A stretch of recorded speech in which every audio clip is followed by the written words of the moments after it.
कि सृष्टि पर सदा कायम कोई चीज नहीं है।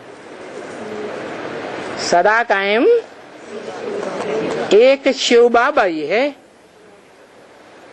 तो जो सदा कायम इस सृष्टि पर शिव बाबा है, वो परमधाम में भी सदा कायम रहता है क्या? बताओ बताओ, जल्दी बताओ। है? परमधाम में तो नहीं रहता है, वो तो इस सृष्टि पर सदा कायम रहता है, जिसके लिए गीता में भी बोला है, ना सतो विद्यते भावो ना भावो विद्यते सत। जो सत्य है उसका इस सृष्टि पर कभी अभाव नहीं होता, और जो झूठा है वो आज है कल नहीं होगा। जैसे भारत खंड है, इस सृष्टि पर सदा है या कभी लोप हो जाता है? सदा है। और दूसरे धर्म खंड हैं, चीन जापान बौद्धी धर्म खंड, अफ्रीका अरब देश इस्लामी धर्म खंड, यूरोप अमेरिका क्रिश्चियन धर्म खंड। ये आज से 2500 वर्ष पहले इनकी कोई स्त्री नहीं मिलती। क्यों? क्योंकि समुद्र के अंदर समाये हुए थे ही नहीं।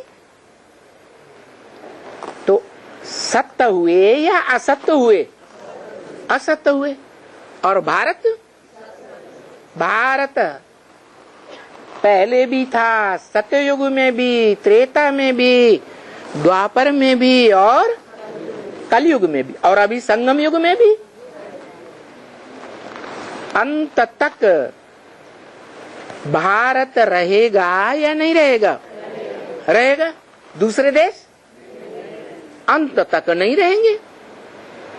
संगम युग के अंत तक दूसरे देश रहेंगे? नहीं रहेंगे।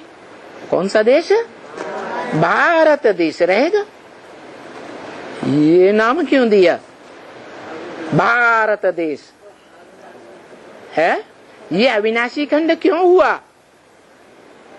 भारत देश?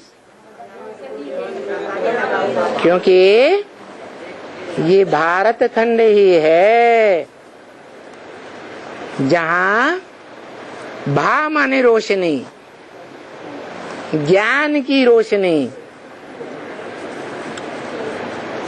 सदा प्रज्वलित रहती है।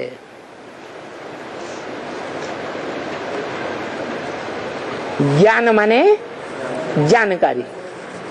काई की जानकारी? झूठ की नहीं, काई की? सत्य की जानकारी इस भारत खंड में सृष्टि के आदि से लेकर के अंत तक रहती है। इसलिए ये भारत खंड अविनाशी खंड है। सत्य का कभी विनाश नहीं होता। तो जो सत्य देश भारत खंड है, वो तो जड़ है या चैतन्य है? तो जड़ कहता है। जड़ तो बोलेगा कैसे? आवाज ही नहीं करेगा। चैतन्य की भी परिभाषा बताई है भगवान ने। क्या परिभाषा बताई है? बोलते चालते को चैतन्य कहा जाता है।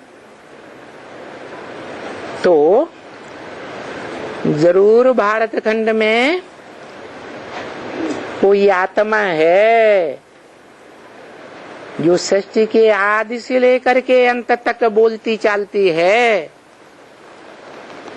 क्या? मुख वाली है, ज्ञान सुनाने वाली है,